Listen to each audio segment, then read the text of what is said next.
Ako yung panonood namin ng movie tsaka paggagala pa. Kasi parehas kami matigas ang mundo. Ako hindi ko alam kasi nalit pa lang ako nung nawala sila. Ayun lang po ay nung pinapakain niya ako ng sinangag na may ulam na tuyo. Kay tatang naman is pag galing siya sa tindahan ay binibigyan niya ako ng tira niyang coke. Yun. Siguro yung favorite ko kay Nang kapag pag kinikiss niya ako yes!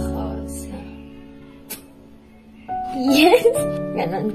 Tapos kay tatang, siguro pag kumakain siya, tapos madungis, tapos meron pa, pag patulog na kami, ganon. Tapos maririnig namin siya maririnig namin siyang umaakyat, edi magtutulog-tulogan kami. Yung kay Nang, siguro yung lagi niya binibigyan ng 5 pesos sa may kanto. Tapos kay tatang yung hinahabol niya ako lagi. Lagi niya ako hinahabol kasi. Tapos yung pinaka-favorite ko doon, sinabol niya ako hanggang sa Mailer. Gusto niya akong paluin. Makulit ako kaya ganun. At ang favorite na alala ko kay Nang, yung pinapakain niya kami ng almusal na binibilog. Binibilog. Kat.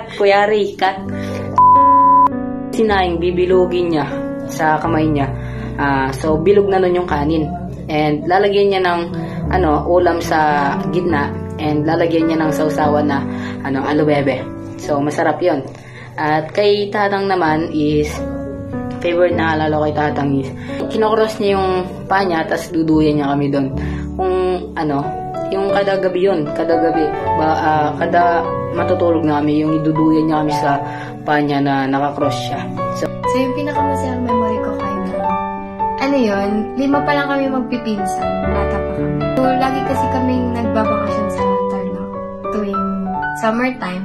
Tuwing tanghali, papatulogin kami ni Nang. Tapos yun nga, may isang beses tumakas kaming lahat. Hindi niya alam pa nung umpisa. Hindi niya namalaya na wala na kaming lahat. Tapos hanap siya ng hanap sa amin. Tapos nakita niya kami, galit na galit siya. May hawak siyang dos por dos na, kahoy. Tapos kada pasok namin sa loob, sa pintuan, isang hampas sa puwet. Tapos lahat kami, pinaghahampas niya ng dos por dos. Nasaktan kami syempre, pero tawa lang kami ng tawa, di kami umiyak. Wala lang, ang saya kasi, tumakas lang kami.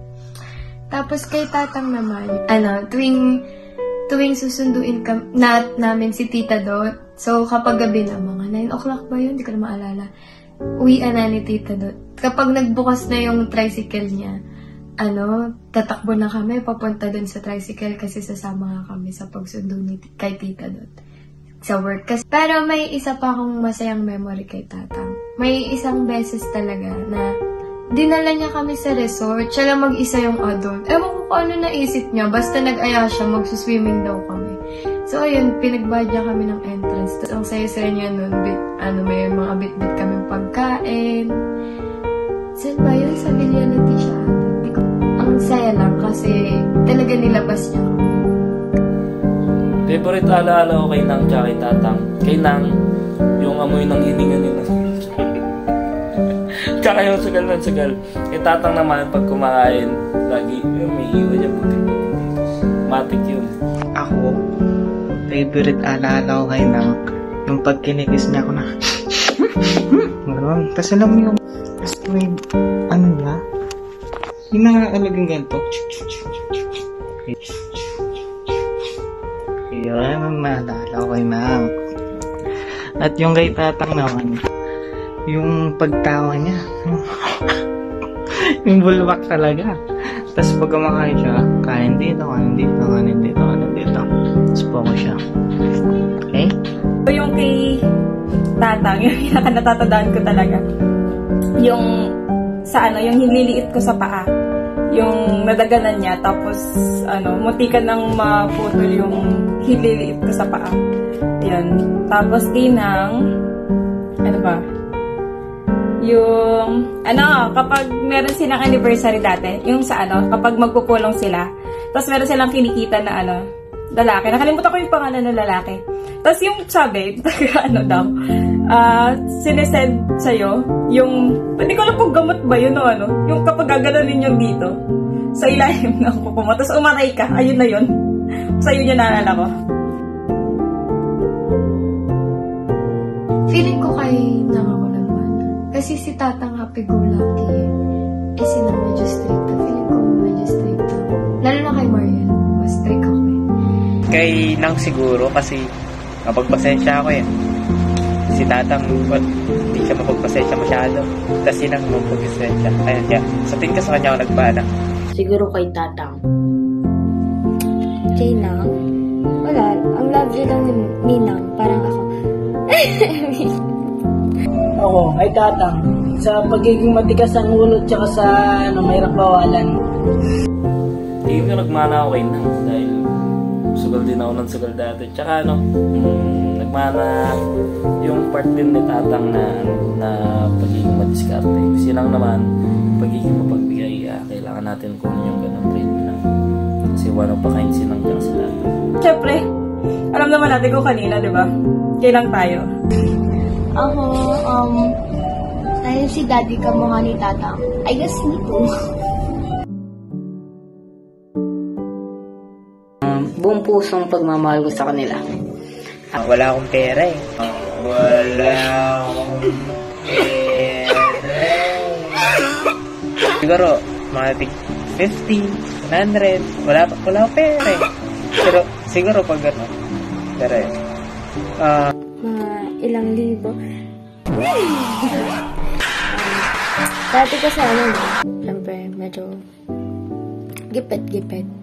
Kahit onting money lang, tuwan-tuwa na sila. So, I think kahit magkano naman ibigay ko, matutuwa naman sila. Ang kaya ko lang ibigay sa kanila is pagmamahal. Bibigyan ko ng aginaldo si Nang.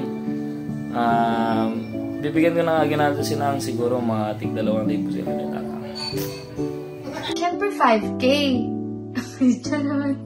Hindi, kahit magkano naman siguro ma-appreciate nila.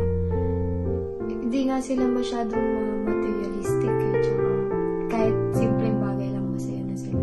So feeling ko yung 5K masaya na sila. Ako, sa ngayon, wala pa kasi wala pa ang trabaho. Pag meron, bibigyan mo sila. Ako siguro mga 1,000 and isang malaking hug and kiss.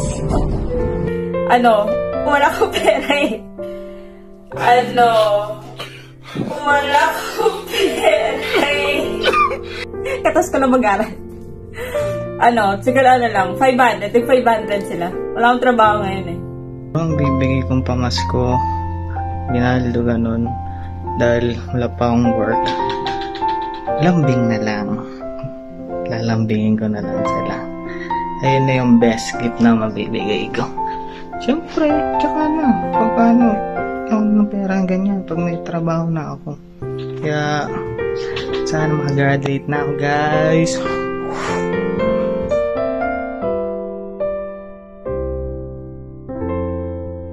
Mamahalin ko po yun ng sobra-sobra na hindi ko nagawa nung bata pa ako. And sorry po sa mga nagawa ko pong kasalanan sa inyo. And gusto ko lang pong sabihin na kung buhay po sila ngayon, sasabihin ko lang po na I love you po sa kanila. Na mahal na mahal ko po sila. Totoo pa rin po yung pangarap ko para sa kanila. Ang message ko naman kay Nang at Tatang ngayon darating na Pasko is sana lagi niya akong gabayan, lagi niya kaming gabayan, lagi niya tayong gabayan. At sana masaya sila dyan sa kung nasan man sila. At yun lang, talaga, blessings lang lagi. Lagi nila tayong gagabayan. Nang miss na po kaya namin. Maraming salamat sa pag-aalaga na ginawa nyo, mga sakripisyo sa pagpapasaya sa amin noon. At kung nasan man po kayo ngayon, sana ay masaya kayo dyan sa langit. Sana masaya po kayo dyan sa langit. And please continue to guide us and watch over us. Merry Christmas! Nang, matagal na po tayo hindi nakikita. At matagal na pong di tayo nagsasama sa Pasko. Miss ko na po kayo. Merry Christmas po. Miss you lang yung tang. Love you. Merry Christmas. Hi, Nang Tatang. Miss na miss ko na po kayo. And I regret that we haven't spent too much time. And I really miss you. Merry Christmas, Merry Nia Christmas, Ganda. everyone! Siyempre, Merry Christmas ng tsaka Tatang. So, Merry yung Christmas namin, pero merrier yung Christmas kapag, syempre, nandito kayo. Ayan, we love you and we miss you. Nang and Tatang, I love you, I miss you. Merry Christmas dyan sa heaven. Sana ay patuloy nyo lang kami ipag-pray. Patuloy din namin kayo ipag-pray dito. Masaya kami lahat dito. Miss na namin kayo. Love you. Alam ko na tang masaya na po kayo dyan sa langit. At nakikita niyo po kami dito ang pamilya na masaya din. Gusto ko lang po sabihin na miss na po namin kayo at mahal na mahal po namin kayo. Kung nandito man po kayo alam ko po kami pong lahat magpipinsan, ibibigay po namin yung best namin para po mapasaya po kayo. Tas sure po nandyan po kami sa Tarlac nun kung ba, sama-sama mas masaya. Yan po Nang Tang, miss you, love you. Nang Tata, Merry Christmas and Happy New Year dyan sa heaven.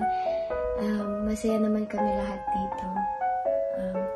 Masaya kami kasi madaming blessings na pumapasok sa amin. Tsaka, ayun po, sana proud kayo sa mga na-achieve namin. Masaya naman kami. Merry Christmas ulit. Merry Christmas guys and Happy New Year. Miss na miss ko na kayong lahat. Love you. See you next year. Bye! Tang! Merry Christmas! I love